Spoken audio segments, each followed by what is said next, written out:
Ладно, нахуй эту приборку в 4-ке, я думаю, так уже перебор.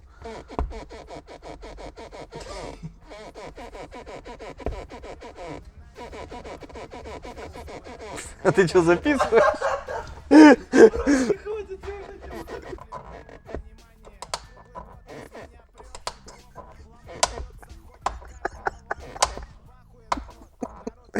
Хватит, Тигран. Опять будут писать, вы курите. Лаки в запаре, девочки запали, потому что это хит, а я ровный паря. И в рот ебать любое палево нелегально, и поэтому вставляет нереально. Лаки в запаре, девочки запали, потому что это хит, а я ровный паря. И в рот ебать любое палево нелегально, и поэтому вставляет нереально. Ты ну что с этой 4-кой делать? Ну кайфовая, конечно, да? И все ждут обзора, ну как она вот сейчас мешает? Да, я аккуратно опускаю. Давай. Ты ебанулся, блядь, аккуратно. Да не, косячки будет хоть что на видео посмотреть, не парьте. Еще даже не посадили, а уже домкрат не достает. Вставляет нереально. Всем привет из отеля Loud Sound. У нас сегодня, как обычно, необычный обзор. Необычный он, во-первых, тем, что у нас в обзоре сразу два автомобиля сегодня будут. Во-вторых, у нас будет сравнение этих автомобилей. Мы решили сравнить русский внедорожник с немецким внедорожником. И так как они находятся в отеле Loud Sound, мы сравним аудиосистему в Mercedes GL, правильно говорить, кстати, ты знаешь, что правильно? GL, да. Мы сравним аудиосистему в Mercedes GL, которая является SQ-шной, там у нас стоит трехполоска фокал, усилитель Alpine, сабвуфер в стелсе и так далее, с брутальной трехполоской на эстраде, полностью собранной. Но у нас, к сожалению, пока не стоит сабвуфер в Ниве. Сравним основные показатели автомобилей, какая из них лучше, выясним, потому что на первый взгляд непонятно. Давай с-под капота начнем. 40 лет эта машина? Да. Это машина или классика? Вот это. Звук как в фильме ужасов, да?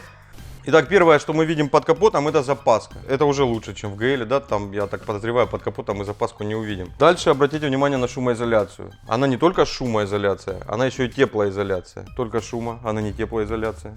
То есть мы можем говорить о том, что в Ниве шумоизоляция ушла чуть дальше, чем в Mercedes-Benz. Дальше мы видим, что ничего не понятно. Если что-то, не дай бог, произойдет, вы здесь сами ничего не сделаете. Нужно ехать к дилеру. Здесь же любой владелец русского автомобиля, и в частности Нивы, может, еще и должен ее постоянно чинить. Теперь покажи, как у нас закрывается капот на Ниве.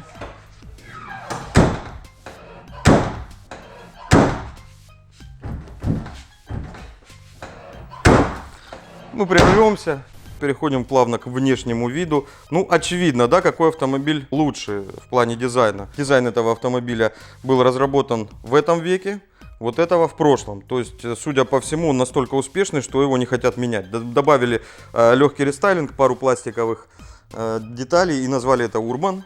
Здесь же у нас совершенно молодой дизайн. Ну и стоит провести параллель с Гелендвагеном. Да, Гелендвагена дизайн вот как раз в прошлом веке был разработан и производится до сих пор. Ну, ГЛ покупают люди, у которых, во-первых, на Гелендваген не хватило денег, а во-вторых, у которых хватило мозгов его не купить.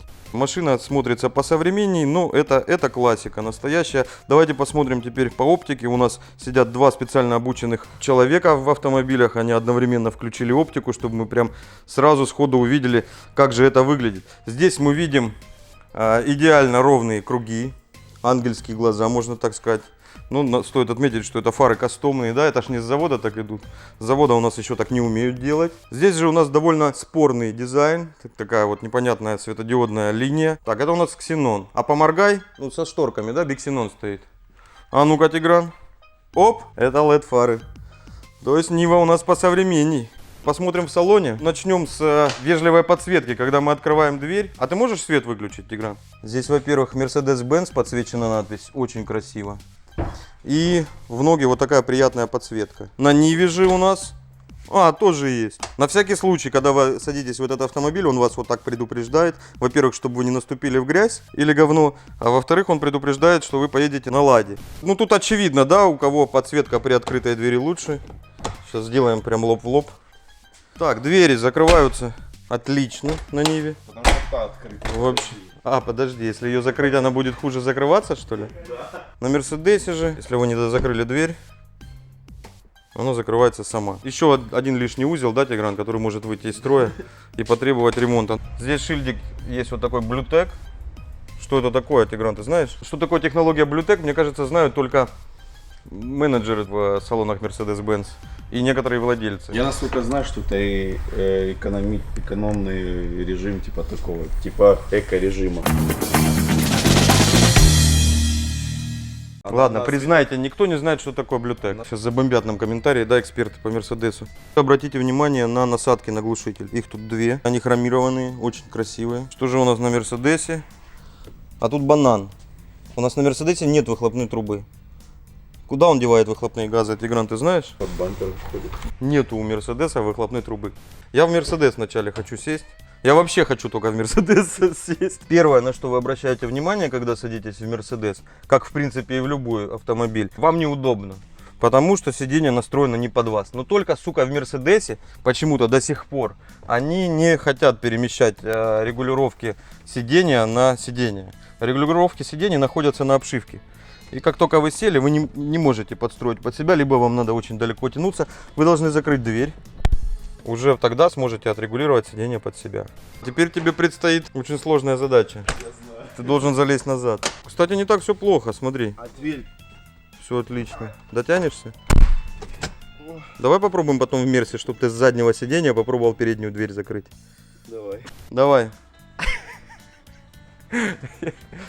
В Ниве у тебя вообще хорошо получилось. Не, нереально. Ну и что? Вот это что, по-вашему, значит, комфортный автомобиль, что с заднего сиденья даже передний не закроешь, придется выходить. При посадке в Ниву вам не нужно тянуться к обшивке двери, чтобы отрегулировать спинку или положение сиденья. Здесь есть такая штука. Вы можете очень быстро поставить сиденье в нужное положение. Не ждать, пока электромотор его дотянет, а раз и поставить куда надо. А вот крутилка находится почему-то справа. Для меня это вообще большая загадка, да? Однако работает она тоже быстрее. У нас есть система команд, в Ниве ее нет, это нужно отметить. Но у нас просто огромное количество разных кнопок. Обратите внимание, как регулируется климат-контроль. У нас есть крутилка, у нас есть кнопка, вот здесь есть кнопка плюс, кнопка минус, включение, выключение кондиционера, направление, включение обдува лобового стекла, подогрев заднего стекла и то же самое, в принципе, вот регулировка температуры.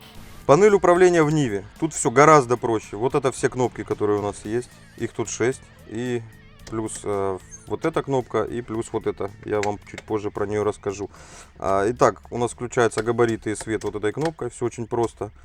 Дальше у нас идет вот эта кнопка предназначения, которое мне только что Тигран сказал. Оказывается, это включение заднего дворника. А если нажать ее чуть ниже, видите, это не просто кнопка, у нее есть два положения. Она будет на заднее стекло подавать воду. Это не всегда функция работает, не во всех Нивах. В основном в первый год использования работает, а дальше лучше отказаться от этой шлангочки, да, потому что она может в любом абсолютно месте, не только на заднее стекло, но и где-нибудь в салоне орошать вам какую-нибудь часть салона. Дальше печка, тут все просто, два положения. Вкл и очень вкл или выкл. Подогрев заднего стекла, противотуманки и два подогрева попы. Задних у нас нет, в отличие от Мерседеса, это минус в Ниве. Все остальное, я считаю, это гораздо более просто, гораздо эргономично. И вот тут даже блондинка разберется. Но блондинка не все рычаги сможет здесь подвинуть. Вот этот рычаг у нас двигается хорошо. Это не рециркуляция воздуха внутри салона, как это называют в иномарках. Это тупо заслонка на улицу, да? То есть вот так вот у нас идет воздух с улицы, а вот так вот у нас она закрыта. Этот рычаг повернуть уже девушка, наверное, не сможет, не сломав ноготь.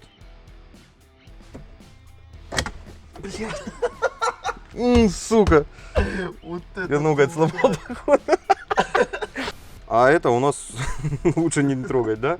Вот эта вещь, многие в классиках видели, вот там внизу краник, он там он ставится обычно, да? Ну там дальше. Короче, вот эта штука, она потом все равно ломалась в русских машинах. Она просто тупо пускает охлаждающую жидкость с радиатора в радиатор печки. Не делай, поломаешь. Вот, когда она ломается, не если, а когда она ломается, ставят просто тупо на эту магистраль кран водопроводный. Водопроводный, правильно. И просто пускают охлаждающую жидкость радиатора в салон. Иногда даже приятный запах из-за этого в машине антифризом. Как работает климат-контроль? Здесь все гораздо проще, чем в Мерседесе. Здесь нет вот этих крутилок с миллионом букв, куча кнопок. Здесь для того, чтобы задействовать кондиционер, мы должны сначала включить вентилятор печки, включить кондиционер. И потом вот эту крутилку что-то с ней сделать. Я, если честно, не знаю что. Вот тут написано меньше и больше. Как она работает, я не знаю. Ты знаешь? Работает, если сделать только на больше, на максимум. Ну а что она делает? Она антифриз как-то? Ой, это фреон что-то с ним делает. Я не знаю, что А у нас это здесь есть делает. кондиционер, да, кстати? Да. Я просто сейчас про кондиционер рассказываю, только осознал, у нас есть автокондишн, написано автокондиционер. Короче, вот эту крутилку, если нет, ну, не работает не кондиционер, покрутить, то она не будет. надо покрутить, и она будет работать. Да, конечно, найду. Как можно не найти стеклоподъемник? Да ну на. В смысле? Да по-любому найду. Да ладно, вот здесь? Вот, да. И регулировка зеркал. И зеркала тут же, да? Это с завода тут они так стоят? Да, только подлокотников с завода не бывает. Да, в принципе, удобно. Рычаг переключения передач, он очень удобный, потому что он очень длинный. И из-за этого вам не нужно за ним тянуться. И кроме того, вы можете настроить отображение, какие передачи здесь вот нарисовано под себя. Можете повернуть абсолютно в любую сторону. Если у вас там неполадки с коробкой, например, какие-то, вы можете там перевернуть. Давай дальше. Нужно отметить, что в Мерседесе этот рычаг отсутствует вообще. Приобретая Ниву, вы получаете полноценную пятиступку, и даже задняя передача здесь есть. В Мерседесе же убрали рычаг полностью, то есть здесь вот пустое место.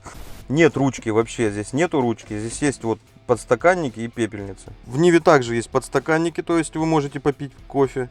В Ниве также есть прикуриватель, вы можете Который ничего не вставишь. прикурить. В смысле, он только для прикуривателя? Он длинный, туда А, ничего не у работает. нас не евро, да? А вот пепельницы нет. Ну, пепел можно стряхивать прямо сюда. Посмотрите, как удобно здесь вылита форма. Можно потом просто вот на мойке здесь пропылесосить и все, либо прямо вот так вытряхнуть на коврик, и из ковриков уже пепел вытряхнуть. Автомобили у нас оба внедорожники. Рассмотрим, что умеет Нива и что умеет Мерседес. Для чего вот эти два рычага, понять очень просто. Здесь вот такая вот краткая инструкция на русском языке, видите?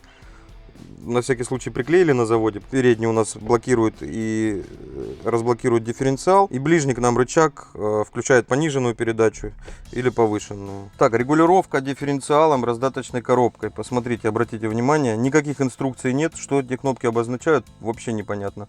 Только доставать, читать инструкцию от автомобиля, это неудобно.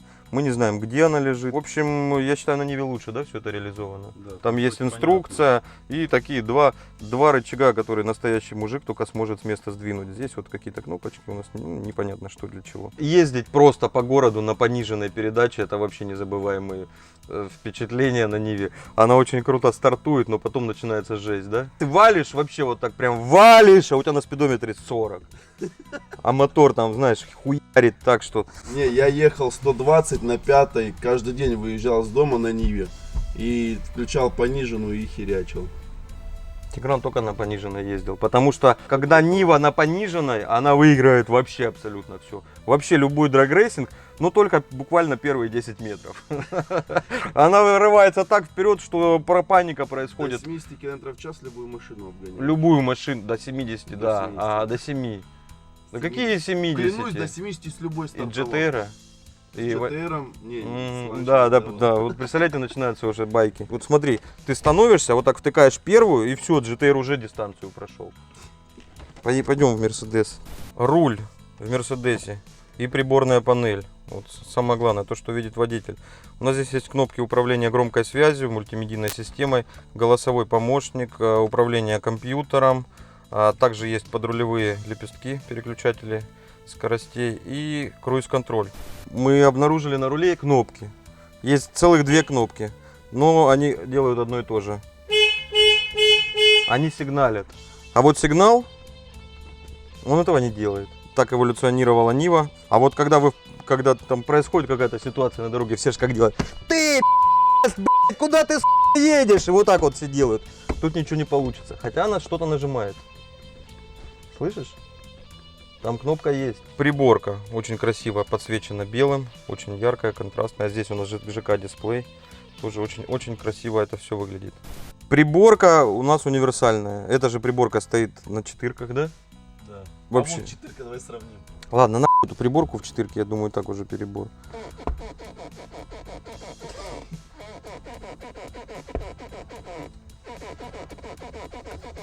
Обратите внимание на отделку салона. Шикарное натуральное дерево. Это орех или что это? Ты не разбираешься, что ли?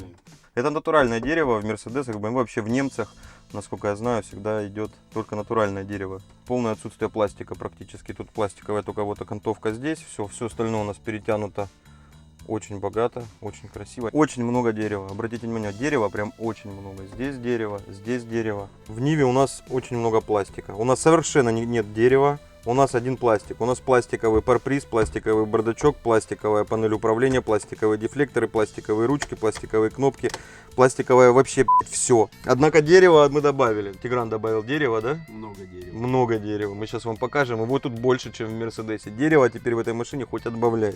У нас сейчас будет заруба на скорость. У кого крышка багажника быстрее поднимается, в Ниве или в Мерседесе. Сейчас сравним. Мне нужно, соответственно, нажать рычажок и пойти открыть крышку. А Тиграну просто нажать кнопку. Ты уже побежал, что ли? Ты Я читер. стою. Давай, Читер. насчет раз, Да, два, три. все, давай, раз, два, три. Да ну на. Одновременно. Да. Одновременно, кстати. А закрывать давай теперь попробуем, подожди. Раз, два, три. Ты не закрыл. Да ладно. Да я закрыл. Победила Нива. Обратите внимание, здесь у нас есть третий ряд сидений. И здесь Мерседес бесспорно проигрывает, да?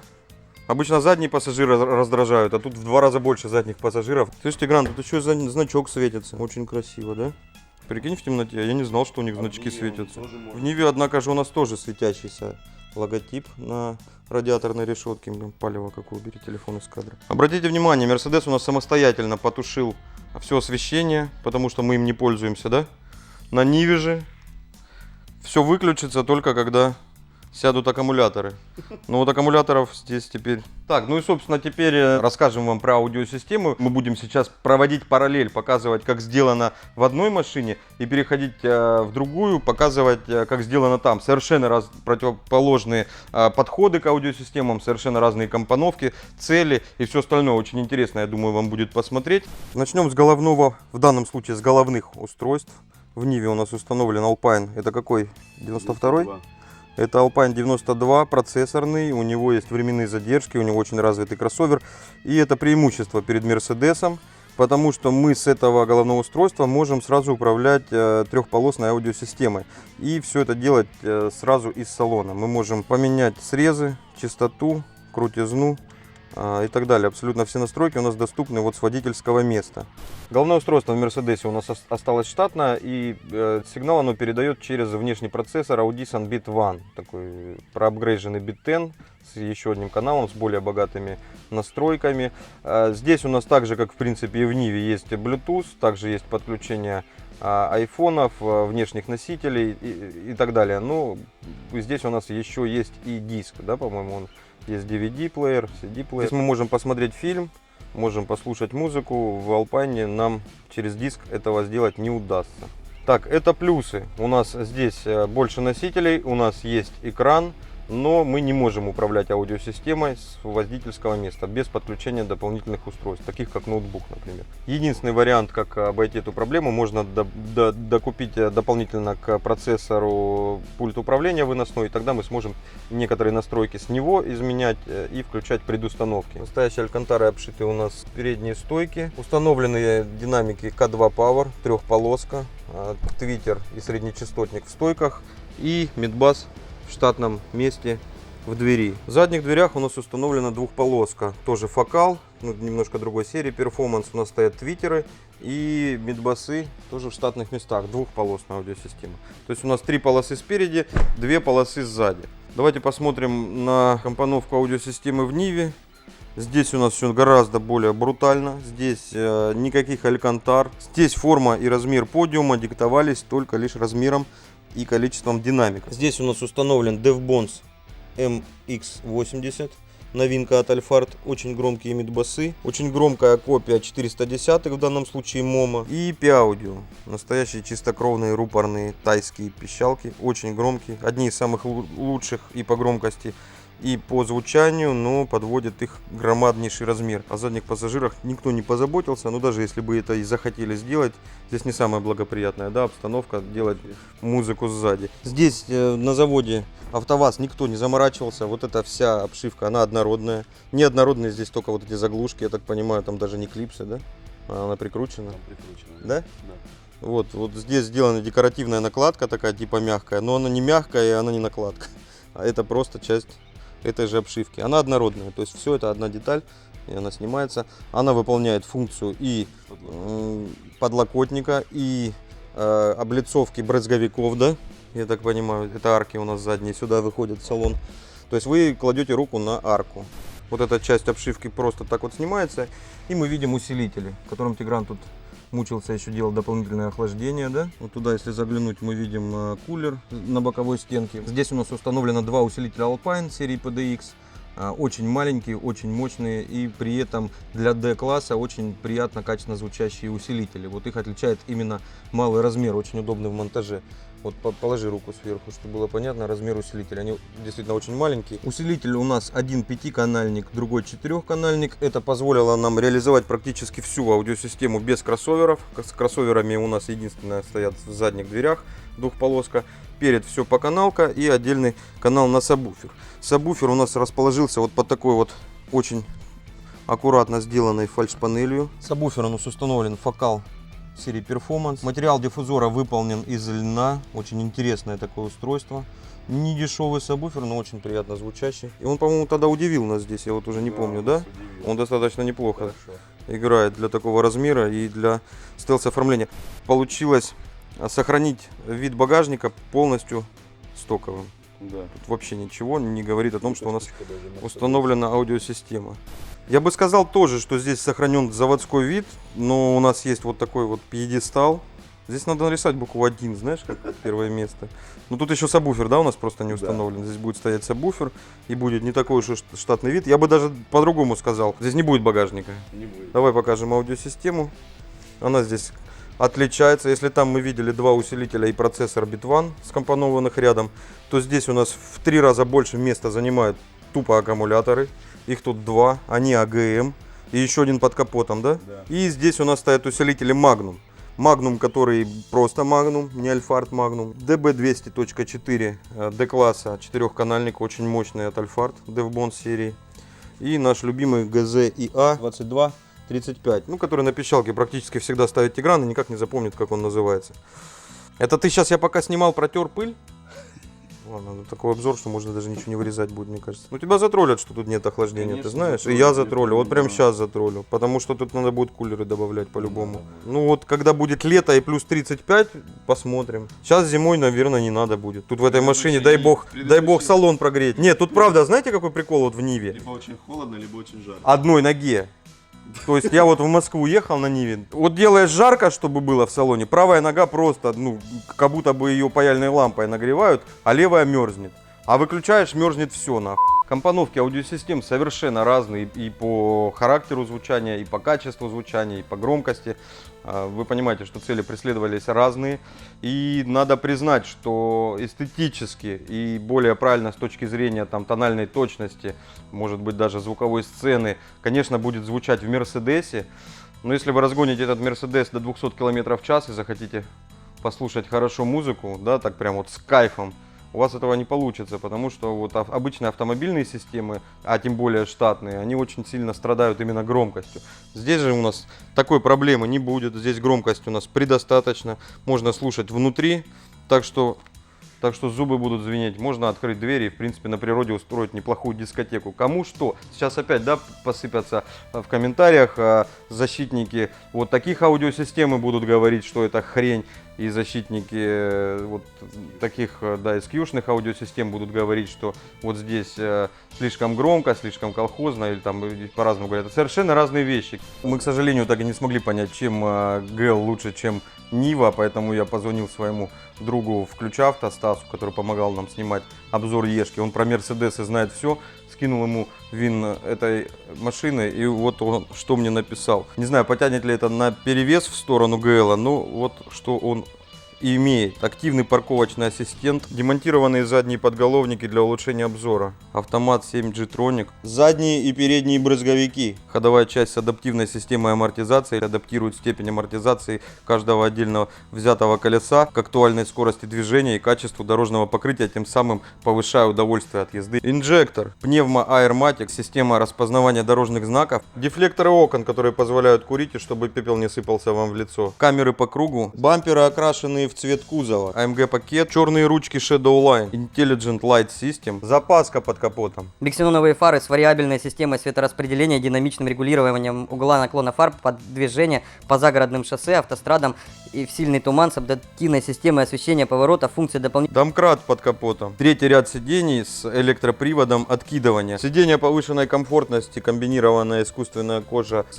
искусственной тканью. Ну и Command Online. Встроенный бортовой компьютер, который показывает температуру на улице и вольтаж. Так, ну чтобы... Куда я воткну? Это сейчас, что подожди, братан. сверло. Подожди, какое сверло, все есть. Просто ты когда семерку покупаешь, все, у тебя нормальная жизнь заканчивается, тебе вот эту хуйню надо с собой носить. Давайте, чтобы послушать, как звучит эта аудиосистема, мы включим сектор газа на татарском.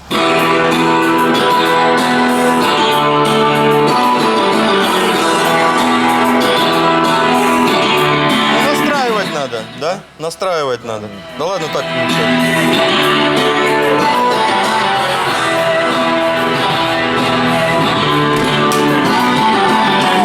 İşe işken idim, sustum tonga kaderim. Hazır başım çatlı, tisadasıma. Gündüz sinavaşa, kigen idim ortamda. Как видим, шумоизоляция Мерседеса не спасает от таких инсталляций. Во! Слышь? Что это такое? Это вообще не дело.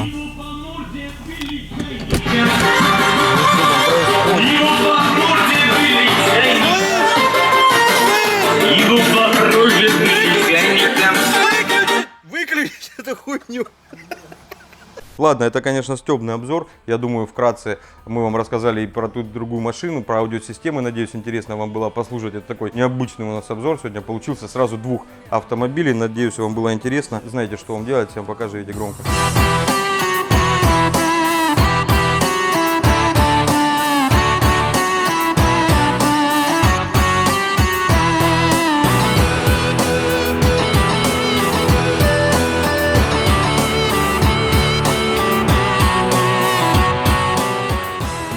Обратите внимание также на то, что если я сейчас глушить машину не буду, мы задохнемся быстрее, чем если я не буду глушить Mercedes, потому что там есть технология Bluetech, она, судя по всему, для этого и существует, да, Тигран? Да, мы заводили ее вообще не. И не умер никто.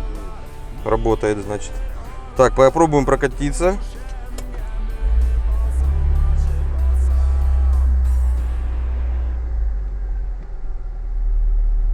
Все, это был тест-драйв Нивы.